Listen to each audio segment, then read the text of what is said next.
Assalamualaikum warahmatullahi wabarakatuh. Good pagi, selamat morning, selamat berjumpa kembali di channel ini. Kali ini kita akan membahas tentang korelasi peringkat Spearman.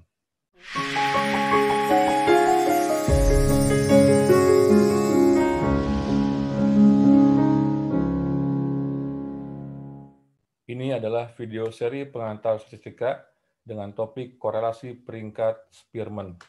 Korelasi peringkat Spearman itu adalah hubungan antar dua peubah menggunakan data peringkat.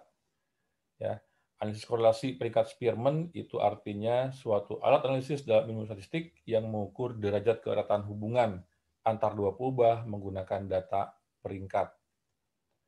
Ya, nah nilai atau bilangan yang menjadi ukuran dari keeratan hubungan antar dua peubah menggunakan data peringkat ini disebut dengan koefisien korelasi peringkat Spearman, ya, atau simbolnya adalah RS. Nah, ini rumusnya. RS itu sama dengan 1 minus 6 sigma DI kuadrat per N kali N kuadrat minus 1, di mana DI itu adalah selisih antara XI data pertama dikurangi dengan data variabel yang kedua, di mana N sama dengan jumlah pasangan data.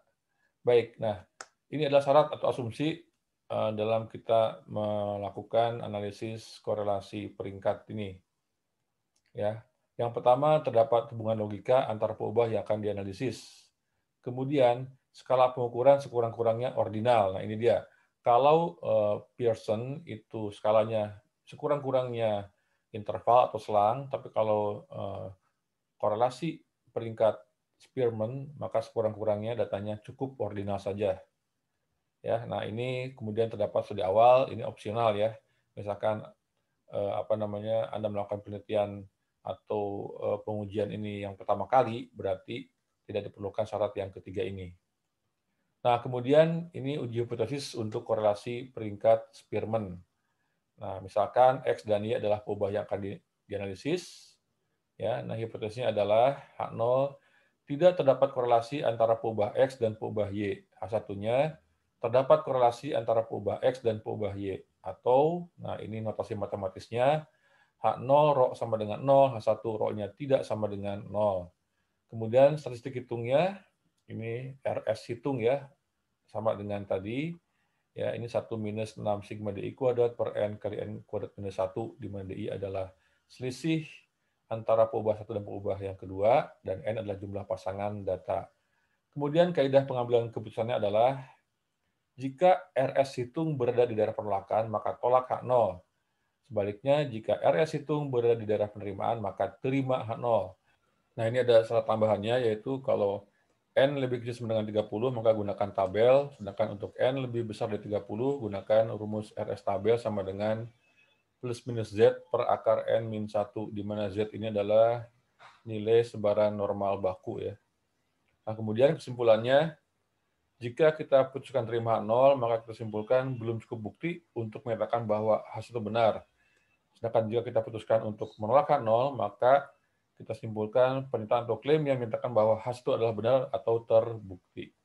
Nah, kemudian ini teladannya, seorang peneliti menyatakan bahwa terdapat hubungan antara kadar tar dan nikotin dalam rokok. Apakah pernyataan itu benar jika penghitungan kadar tar dan nikotin dalam ppm, ya, part per million, dalam 9 merek rokok adalah sebagai berikut. Nah, ini merek A, B, C sampai dengan I, kemudian ini kandungan tar dan kandungan nikotin dalam part per million untuk rokok merek A dan seterusnya. Ya, nah ini ujilah pernyataan tersebut pada taraf kita sama dengan 5%. Nah, misalkan X adalah kadar tar dan Y adalah kadar nikotin. Kemudian diketahui N-nya 9 ya, ada 9 pasangan data. Ini dengan alfa sama dengan 0,05 ini ya, atau 5%. Baik, ditanyakan tentunya apakah pernyataan peneliti tersebut benar? Ya, kita jawab ini.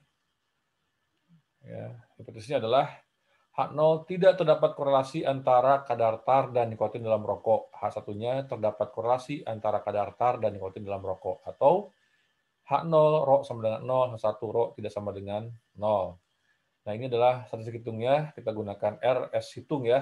Tapi sebelumnya kita akan menghitung dulu ya ini peringkat dari masing-masing peubah ini, kemudian kita akan hitung selisihnya. Nah, untuk peubah tar ini, kita peringkat ya, mana yang paling kecil sampai terbesar, atau sebaliknya, terbesar atau terkecil. Ini tidak masalah, yang penting konsisten. Ya, nah, akan kita coba peringkat dari yang paling besar kandungan tarnya, akan kita kasih peringkat pertama ya, berarti ini 25 1, berikutnya 24 2 ya, 22 3, kemudian 24 ya, kemudian 18 5, 17 6 ya, 14 7 ya, kemudian 12 8 dan terakhir 11 9. Demikian pula untuk yang nikotin ya, ini kita coba peringkat, ini nikotin peringkat nikotin ya. Mulai dari yang kandungan terbesar ini 0,6, 1 0,5, 0,45, 0,43, kemudian berikutnya 0,4, ya berikutnya 0,32, 0,3 itu ya peringkat ke-7, kemudian ya 0,2 peringkat ke-8 dan yang terakhir 0,1 peringkat ke-9. Nah, kemudian kita kurangi ya antara peringkat peubah yang pertama dengan peringkat peubah yang kedua. Ya, 7 kurang 7 ini 0, 6 kurang 5 1, 4 kurang 9 minus 5 dan seterusnya. Ya, dapatkan ini, kemudian ini dikuadratkan jadi 0, 1, 25, 1, 0, 0, 4, 9, 4 ya. Kemudian kita masukkan ke rumus ya, rumus yang tadi yaitu 1 minus 6 sigma D kuadrat per N kali N kuadrat minus 1 ya. Kita masukkan ini jumlah D kuadratnya ya, kita masukkan N-nya 9 ya, kita dapatkan nilainya adalah 0,633. Ini adalah statistik hitungnya. Ya. Nah, kemudian untuk kaidah pengambilan keputusan, kita akan bandingkan RS hitung dengan RS tabel. Ya, untuk apa namanya? Tadi N-nya 9 dan alfanya 0,05. Ya, kita lihat di sini grafiknya N-nya 9, kemudian alfanya 0,05. Nah, kita lihat bahwa angka di sini itu sudah merupakan angka untuk alfa yang dibagi 2. Berarti ini sudah 0,025, 0,025 hasilnya adalah ini 0,7. Ya, kita lihat ini grafiknya. Ya, ini daerah penolakan yang warna kuning, yang putih ini daerah penerimaan. Kemudian kita masukkan nilai RS tadi ya sama dengan RS tabel ya 0,7. Ini sebelah kanan, yang sebelah kiri minus 0,7. Kita bandingkan dengan statistik hitungnya. Ya, kita lihat bahwa statistik hitungnya itu ada di daerah penerimaan ya, sehingga kita putuskan terima H0 ya. Kemudian kesimpulannya adalah belum cukup bukti untuk menyatakan bahwa terdapat hubungan antara kadar tar dan nikotin dalam rokok, sehingga pernyataan peneliti tersebut tidak benar. Demikian sobat pembelajar materi kita kali ini. Sampai bertemu pada video-video berikutnya. Semoga bermanfaat. Ciao.